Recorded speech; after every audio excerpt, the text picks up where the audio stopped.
میں اکثر امی کے ساتھ ایک بابا صاحب کے پاس دعا کروانے جاتی تھی۔ ان کا پرنور چہرہ دیکھ کر ایک انجانے سے سکون کا احساس ہوتا تھا۔ بابا کی عمر اس وقت میرے والد سے زیادہ ہوگی، لیکن جو طمانیت ان کے چہرے پر رہتی تھی وہ ٹھنڈی چھاؤں کے جیسی تھی۔ اس طمانیت سے میرے باپ کا چہرہ محروم تھا۔ وہ دال روٹی کے چکر میں پھنسے رب سے شکوہ کرتے نظر آتے تھے۔ پہلے پہل بابا کے پاس بہت کم لوگ آتے تھے۔ رفتہ رفتہ اس تعداد میں اضافہ ہوتا چلا گیا۔ بابا جی کی کرامات کا بھی چرچا ہونے لگا کہ ان کی دعاؤں میں اثر ہے۔ ان کی عبادت گزاری کی وجہ سے ان کا مسکن ایک چھوٹا سا کمرہ تھا جو کمیٹی کی حدود میں بنا ہوا تھا۔ ان کی رہائش گاہ ہمارے گھر سے کچھ فاصلے پر تھی اور ہماری چھت سے صاف نظر آتی تھی۔ بابا کی کوٹری کو چھت کی منڈیر سے دیکھنا میرا محبوب مشغلہ تھا۔ کوٹری کے سامنے صحن اور پھر چاروں طرف کچا احاطہ بنا ہوا تھا جہاں وہ ٹہلتے یا عبادت میں مصروف نظر آتے تھے۔ ان کو سجدے میں دیکھ کر مجھ کو سکون ملتا تھا۔ عمر گزرنے کے ساتھ ساتھ جب میں شعور کی منازل طے کرنے لگی تو کئی سوالات میرے ذہن میں کل بھلانے لگے۔ اکثر سوچتی، آخر بابا جی کون ہے؟ کہاں سے آئے ہیں؟ ان کا گھر کہاں ہوگا؟ ان کے عزیز رشتہ دار کہاں ہوں گے؟ اور یہ اکیلے یہاں کیوں رہتے ہیں؟ کیا ان کو سردیوں کی سرد راتوں میں ڈر نہیں لگتا؟ میرا معصوم ذہن ان کے سوالات کے جواب نہ ڈھونڈ پاتا۔ میں جاننا چاہتی تھی کہ آخر ایسی کیا مجبوری تھی جو بابا نے دنیا سے منہ موڑ کر اللہ سے دل لگا لیا تھا۔ ایک دن اماں کو پتہ چلا کہ بابا جی کی طبیعت خراب ہے۔ وہ مجھے فوراً لے کر وہاں گئی۔ بابا واقعی بیمار بستر پر تھے اور کوئی پرسانے حال نہ تھا۔ امی گھر سے یخنی بنا کر لے گئی تھی۔ میں نے بابا جی کا سر دبایا۔ وہ بخار میں چل رہے تھے۔ میں نے ان سے کہا، بابا جی آپ مجھے اپنی بیٹی سمجھیں اور اماں آپ کی سگی بہن جیسی ہیں۔ جب کوئی تکلیف ہو آپ ہمیں بتا سکتے ہیں۔ بابا نے کہا، ہاں میری بچی، تم ٹھیک کہتی ہو۔ اللہ تعالیٰ نے تم کو خاص سوچ بوجھ سے نوازا ہے، اسی لیے تم ایسی باتیں سوچتی ہو۔ میری تم کو نصیحت ہے کہ کبھی اپنے لیے نہیں سوچنا، دوسروں کی بھلائی کے لیے سوچنا۔ اللہ تم کو بھی روحانی طاقت عطا کرے گا۔ خوب پڑھائی پر توجہ دینا، ہر برائی سے دور رہنا اور تعلیم حاصل کرنا۔ تمہارے گھر سے غربت، دکھ اور مصیبتیں دور ہو جائیں گی۔ بیٹی، میں بھی جاہل مطلق نہیں ہوں، پڑھا لکھا ہوں، بس حالات نے مجھے ایسا بنا دیا کہ میں نے ہمت سے کام نہیں لیا۔ اپنے پیاروں کی موت کا دکھ نہ سہ سکا تو دنیا چھوڑ کر اللہ تعالیٰ سے لو لگا لی۔ جب بابا نے خود مجھے دل کی بات کہہ دی تو میری بھی ہمت ہوئی تھی۔ تبھی میں نے کہا، بابا آپ نے مجھے سچے دل سے بیٹی کہا ہے، تو آج مجھے بتا دیں کہ آپ کون ہیں اور کیا حالات تھے جن کی وجہ سے آپ دنیا اور اپنے تمام رشتے چھوڑ کر یہاں اس مقام پر آ گئے ہیں۔ تم وعدہ کرو کہ جو میں اپنے بارے میں بتاؤں گا تم کسی سے نہ کہو گی۔ میں نے وعدہ کیا تو انہوں نے مجھے اپنے بارے میں سب کچھ بتا دیا۔ کہنے لگے، بیٹی میرا تعلق ایک ایسے گھرانے سے ہے جہاں روایتوں کی ایک چھوٹی سی دنیا آباد تھی۔ تعلیم حاصل کرنے پر شدید دشواریوں کا سامنا کرنا پڑتا تھا کیونکہ تعلیم ان کے ذہنوں کو منور کر دیتی تھی جو عام روایتوں کے غلاموں کو گوارا نہ تھا۔ ہمارے ساتھ بھی یہی ہوا۔ میرے والد نے تمام مخالفتوں کے باوجود تعلیم کا دامن ہاتھ سے نہ چھوڑا۔ والد صاحب نے اپنے شوق کے بل بوتے پر اعلیٰ تعلیم حاصل کر لی اور شہر آ گئے۔ وہ اب کسی تعلیم یافتہ گھرانے میں شادی کرنا چاہتے تھے، مگر یہ خواہش ہی رہی کیونکہ ہمارے دادا نے عزت کا معاملہ کہہ کر ان کی شادی اسی لڑکی سے کرا دی جس سے وہ منسوب کیے گئے تھے۔ والدہ ایک سیدھی سادی خاتون تھیں۔ ہیرا پھیری سے ان کا دور دور تک واسطہ نہ تھا۔ شادی کے بعد میرے والد نے صبر کر لیا اور اماں کو اپنے رنگ میں ڈھالنے کی بھرپور صحیح کرنے لگے۔ اماں نے بھی کوشش کی اور خود کو کافی حد تک بدل لیا۔ میرے بڑے بھائی بھی تعلیم یافتہ اور ایک سرکاری افسر تھے۔ وہ عمدہ خیالات کے مالک بھی تھے۔ گھر کا انتظام و مالی طور پر استحکام ان کی فراست اور کمائی پر تھا۔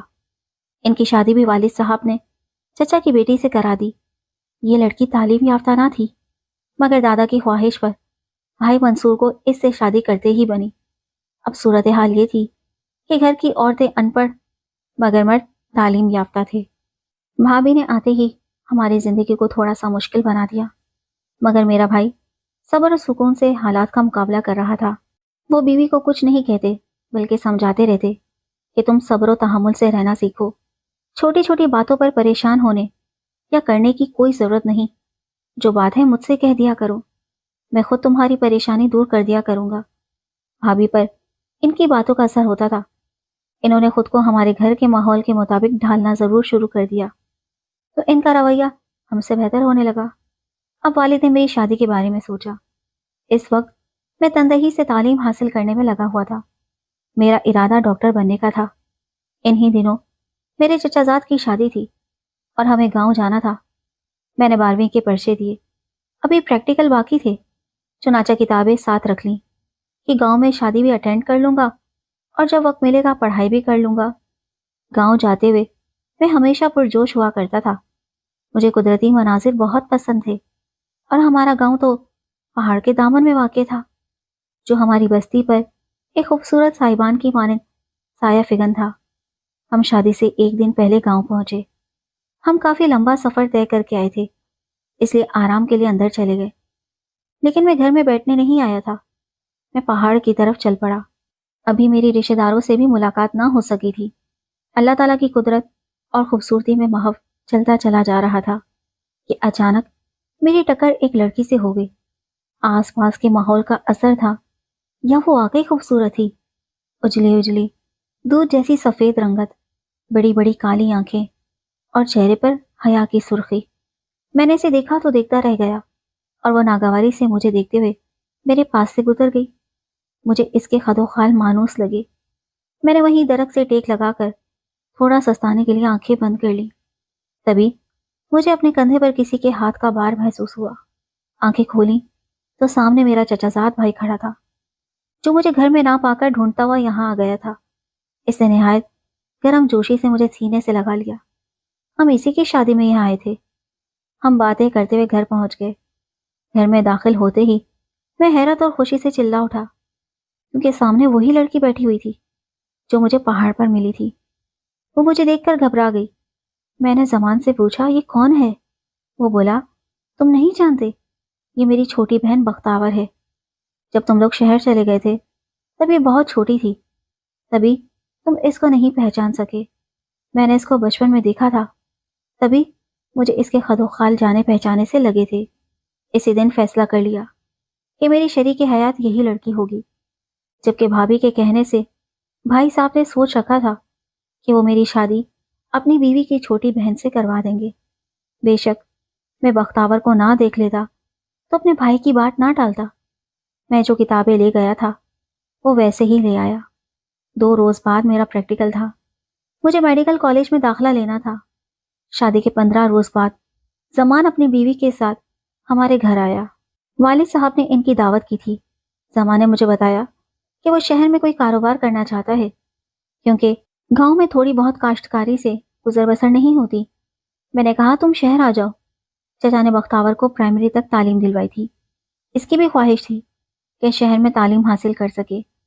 کچھ دنوں بعد زمان گاؤں سے کچھ زمین بیچ کر سرمایہ لے آیا اور اپنا کاروبار شروع کر دیا۔ میں بھی اس کے کاروبار میں ہاتھ بٹانے لگا۔ ان دنوں میں FEC کر چکا تھا اور فارغ تھا۔ میڈیکل کے لیے ابھی داخلے شروع نہیں ہوئے تھے۔ بابا جان نے کاروبار میں میری دلچسپی دیکھی تو اپنے سیٹ سے مجھے کچھ سرمایہ لے کر دے دیا کہ میں بھی زمان کے ساتھ کاروبار میں شریک ہو جاؤں۔ ہم نے مل کر مارکیٹ میں کپڑے اور برقی آلات کی دکان کھول لی۔ کاروبار اللہ کے فضل سے چل پڑا۔ اب زمان گھر والوں کو بھی شہر لے آنا چاہتا تھا۔ وہ اپنے کنبے کی رہائش کے لیے مکان ڈھونڈنے لگا۔ میں چاہتا تھا اسے کہیں ہمارے گھر کے نزدیک مکان مل جائے۔ ہم ایک قدیمی محلے میں رہتے تھے اور ہمارا گھر بھی دادا پردادا کے زمانے سے بنا ہوا اور پرانا تھا، لیکن مضبوط اور وسیع تھا۔ لہٰذا والد صاحب نے کہا کہ تم لوگ فی الحال ہمارے مکان کے ایک حصے میں رہو۔ اگر تنگی محسوس ہو تو اطمینان اور سکون سے اپنے لیے رہائش ڈھونڈ لینا۔ میں نے بھی زور دیا تو اس نے ہماری بات مان لی اور امی جان نے مکان کا آدھا حصہ جو تقریباً خالی رہتا تھا ان کو رہنے کے لیے دے دیا۔ ہم سب خوش تھے کہ ہمارے قریبی رشتہ دار آ گئے تھے اور گھر میں رونق ہو گئی تھی، لیکن بھابھی خوش نہیں تھی۔ وہ اکھڑی اکھڑی رہنے لگی۔ میں اب نتیجے کے انتظار میں تھا اور کاروبار پر بھی توجہ دے رہا تھا۔ بابا جان حیران تھے کہ ایک لاؤبالی لڑکا اتنی جلدی کیسے عملی زندگی میں جذب ہو گیا۔ میرا رزلٹ اچھا آیا، میڈیکل کالج میں داخلے کی ٹھانی۔ والد خوش تھے کہ میں نے اتنی محنت کی تھی اور اب میرے لیے میڈیکل میں داخلہ کچھ مشکل نہ تھا۔ میں سوچ بچار میں تھا کہ کیا کروں۔ میڈیکل میں داخلہ لیتا تو والد میری شادی 4-5 سال تک ملتوی کر دیتے۔ اس مدت میں ممکن ہے کہ بختاور کے والدین اس کی شادی کہیں اور کر دیتے۔ بہت سوچنے کے بعد میں نے میڈیکل کالج میں داخلہ نہ لینے کا اعلان کیا اور والد صاحب سے کہا کہ میں کاروبار کرنا چاہتا ہوں، لیکن زمان نے مجھے ایسا نہ کرنے دیا۔ اس نے کہا کہ تم کو پڑھائی کے بعد جو وقت ملے کاروبار کو دینا، مگر پڑھائی مت چھوڑو اور کالج میں داخلہ ضرور لو، یہ تمہارے مستقبل کا سوال ہے۔ میرے بابا بھی یہی چاہتے تھے، سو میں مایوس ہو گیا۔ سوچا اپنا مسئلہ کس سے بتاؤں۔ میں نے ہمت کر کے بھائی جان کو دل کی بات سے آگاہ کر دیا۔ انہوں نے مجھے ہمت دی، کہا رمیز خان، اس میں پریشان ہونے کی کوئی بات نہیں، میں ہر قدم پر تمہارا ساتھ دوں گا، میں تمہاری شادی بختاور سے کرا دوں گا۔ میرا داخلہ میڈیکل کالج میں ہو گیا اور بھائی جان نے والد صاحب سے بات کر لی۔ وہ خوشی سے مان گئے اور بختاور کا رشتہ اس کے والد سے مانگ لیا۔ انہوں نے بھی ہاں کر دی۔ میں خود کو دنیا کے خوش نصیب لوگوں میں سمجھنے لگا، لیکن بھابھی بہت برہم ہوئی، کہنے لگی کہ وہ لوگ یہاں آئے ہی یہی منصوبہ بنا کر تھے۔ میں ہرگز ایسا نہیں ہونے دوں گی، میری بہن کے لیے پہلے سے میرے والدین سے بات ہو چکی ہے، اب آپ لوگ ایسا کیسے کر سکتے ہیں؟ بھائی جان نے بیوی کو سمجھایا کہ لڑکا پڑھا لکھا ہے، وہ تمہاری بہن سے شادی پر راضی نہیں ہے، وہ بختاور سے شادی کرنا چاہتا ہے۔ کیا ہوگا اگر اس نے تمہاری بہن کو ذہنی طور پر قبول نہ کیا؟ تم آئندہ کی سوچو، کیسرا کے لیے کوئی اور اچھا رشتہ مل جائے گا۔ زبردستی سے ہم رمیش کے پلے کس طرح باندھ سکتے ہیں؟ وہ خاموش تو ہو گئی، لیکن لاوا اندر ہی اندر پکنے لگا۔ کچھ دن بعد میری شادی کی تیاریاں ہونے لگیں۔ اپنے والد کے سمجھانے سے بھابھی بھی نارمل ہو گئی، ان کا رویہ یکدم بدل گیا اور وہ میری شادی کی تیاریوں میں بھرپور حصہ لینے لگی۔ اب زمانے یہی سمجھا کہ الگ مکان لے لیا جائے تاکہ لڑکی کو اپنے گھر سے رخصتی کریں۔ میری شادی ہو گئی، ہم دونوں بہت خوش تھے۔ بختاور میرے والدین، بھابھی اور خاص طور پر میرے بڑے بھائی کی بہت عزت اور خدمت کرتی، جس پر بھائی بھی اس کی تعریف کرتے تاکہ اس کا دل خوش ہو۔ اس بات نے بھی بھابھی کے دل میں حسد کو جنم دیا اور ان کے دل میں بختاور کے لیے نفرت کی گرہ کو مضبوط کیا۔ بھابھی کا رویہ میرے ساتھ بہت اچھا رہتا تھا، وہ میرا پہلے سے بھی زیادہ خیال رکھنے لگی، لہٰذا میرا ذہن اس طرف گیا ہی نہیں کہ وہ میری بیوی کی نفرت میں مری جا رہی ہیں۔ میں دن میں پڑھائی میں مصروف ہوتا، شام کو زمان کے پاس دکان پر چلا جاتا۔ میں ہر چیز کو نارمل ہی لے رہا تھا اور بختاور کی عادت چغلیاں کرنے کی نہ تھی۔ اس کے لبوں پر کبھی کسی کے لیے شکایت کے 2 لفظ بھی نہ آتے تھے۔ وہ بہت صابر اور شاکر لڑکی تھی، گھر میں ہر کوئی خوش تھا۔ بظاہر تو بھابھی بھی خوش نظر آتی تھی، مگر دلوں کے حال تو اللہ بہتر جانتا ہے۔ کوئی بھی بھابھی کی مکاری کو نہ سمجھ سکا، حتیٰ کہ ان کا شوہر بھی ان کی اداکاری سے دھوکہ کھا گیا۔ بھائی ہر وقت کہتے بختاور کے قدم مبارک ثابت ہوئے۔ کاروبار میں ترقی کے ساتھ میری بیوی کو بھی عقل آ گئی ہے۔ میں پڑھائی اور کاروبار میں اتنا مصروف تھا کہ اپنی بیوی کے لیے کم وقت نکال پاتا تھا، مگر اس نے پھر بھی گلہ نہ کیا۔ ایک دن بختاور کی طبیعت خراب ہو گئی، گھر میں امی اور بھائی جان تھے، وہ اسے فوراً ڈاکٹر کے پاس لے گئے۔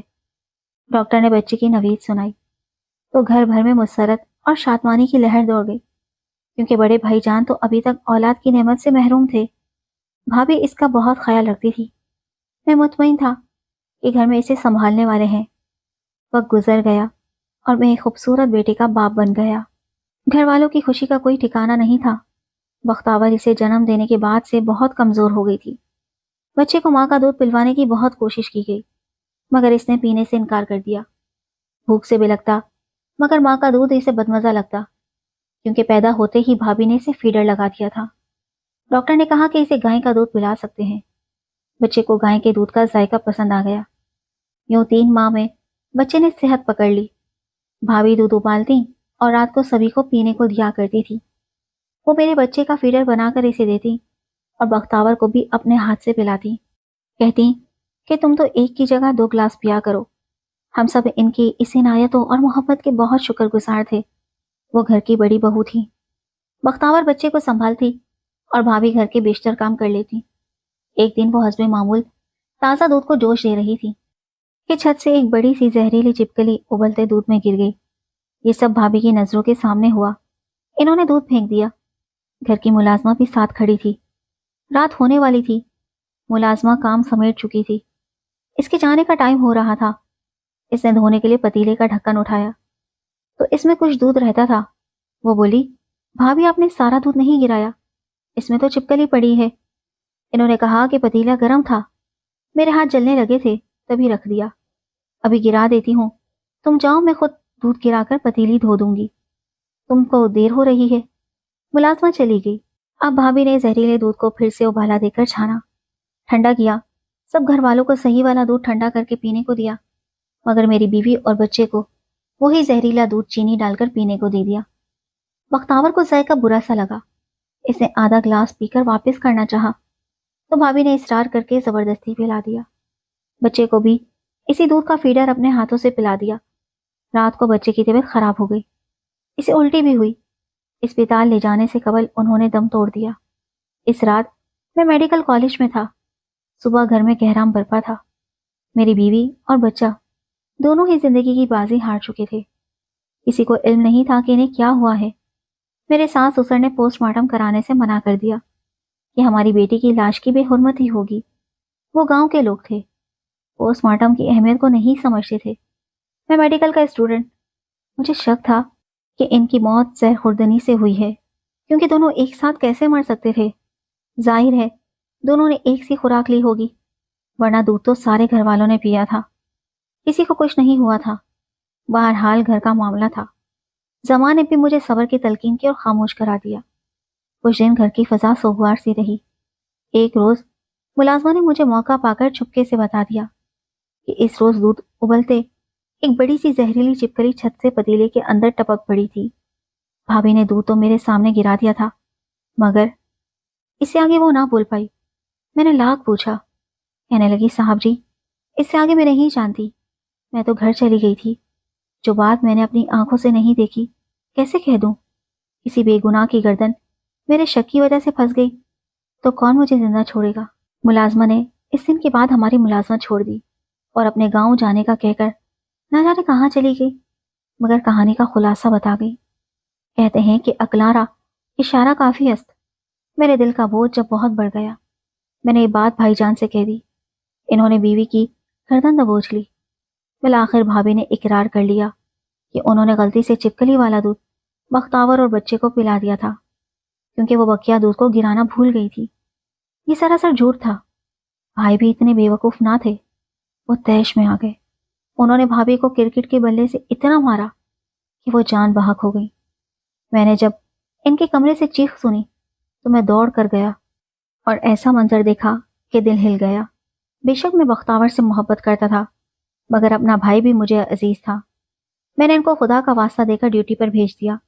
وہ چلے گئے تو میں ہاتھ میں بلہ لیے پولیس اسٹیشن جا کر اقرار جرم کیا کہ میری بیوی اور بچے کی موت ہو گئی۔ مجھے شک تھا کہ بھابھی نے ان کو زہر دیا ہے، سو بدلہ لینے کے لیے میں نے ان کے سر پر بیٹ مار کر ہلاک کر دیا ہے۔ میری نیت انہیں جان سے مارنے کی نہ تھی، مگر جھگڑا بڑھا تو طیش میں بیٹ ان کے زور سے لگ گیا۔ بس اس طرح میں اپنے بھائی کی جگہ جیل چلا گیا۔ مجھے 7 برس کی سزا ہو گئی۔ سزا کے بعد جب میں جیل سے نکلا تو میرے دل کی دنیا بدل چکی تھی۔ قید میں خدا سے قریب ہو گیا۔ مجھ میں قاتل کہلانے کی ہمت نہ تھی۔ میں دوسرے شہر چلا گیا اور وہاں ایک ڈاکٹر کی کلینک پر ملازم ہو گیا۔ ایک دن کیا جی میں آیا کہ جنگل میں تن تنہا روز و شب بسر کرنے لگا۔ اللہ نے اپنی جانب میرے دل کو کھینچا اور میں دن رات عبادت الہی میں مصروف رہنے لگا۔ پیاس لگتی تو ندی سے پانی پی لیتا، بھوک لگتی تو جنگلی پھلوں پر گزارا کر لیتا۔ میں عبادت میں سکون پانے لگا۔ ایک دن محکمہ جنگلات والے آئے اور مجھ سے تفتیش کرنے لگے۔ اس وقت تو وہ 2-4 باتیں کر کے چلے گئے، لیکن مجھے ڈر تھا یہ دوبارہ آئیں گے۔ میں گھر والوں کو ایک بار پھر کسی مصیبت میں نہیں پھنسوانا چاہتا تھا، لہٰذا یہاں شہر میں آ گیا اور جگی بنا کر رہنے لگا۔ ارد گرد گزرتے لوگ مجھے عبادت میں مشغول دیکھتے تو سمجھتے کہ یہ کوئی اللہ والا بندہ ہے۔ وہ مجھ سے دعا کرانے کو آنے لگے اور کچھ نہ کچھ کھانے کو دے جاتے۔ انسانوں کے دکھ، تکلیفیں اور مشکلات تو اللہ پاک دور کرتا ہے، لیکن وہ یہی سمجھتے تھے کہ میری دعاؤں میں تاثیر ہے، جس سے ان کی مشکلات دور ہو جاتی ہیں۔ رفتہ رفتہ لوگوں میں میری شہرت پھیلنے لگی کہ یہاں کوئی نیک بابا ہے جس کی دعا قبول ہوتی ہے اور مراد مل جاتی ہے۔ یوں لوگ میرے پاس دعا کرانے آنے لگے۔ وہ میرے لیے نذرانے کے طور پر کھانے پینے کی چیزیں یا کچھ روپے دے جاتے جو میری ضروریات زندگی کو کافی ہوتے۔ میں نہ تو کسی سے نذرانہ لانے کو کہتا اور نہ رقم کا سوال کرتا ہوں۔ اب جھگی کی جگہ یہ کوٹری بن گئی ہے۔ ایک چارپائی، پانی کا گٹھرا اور چائے وغیرہ بنانے کے لیے چند برتنوں کے سوا میرے پاس کوئی سامان نہیں ہے، اور نہ مجھے دنیاوی سامان سے دلچسپی ہے۔ اللہ خود میری ضروریات پوری کر دیتا ہے اور میرے نصیب کا رزق میرے در پر پہنچا دیتا ہے۔ میں نے اپنے بھائی کو بچانے کی خاطر لمبی سزا کاٹی ہے۔ اپنے لوگوں میں جانا نہیں چاہتا کہ ماں باپ میری قید کے دوران چل بسے تھے۔ بھائی نے دوسری شادی کر لی اور وہ اپنے بچوں کے ساتھ خوش و خرم ہے۔ یہ کہتے ہوئے بابا کی آنکھوں سے آنسو بہنے لگے۔ امی بھی رونے لگیں۔ اس واقعے کے 6 ماہ بعد بابا کا انتقال ہو گیا تو علاقے کے لوگوں نے کوٹری میں ہی ان کی قبر بنا دی اور پھول چڑھانے لگے۔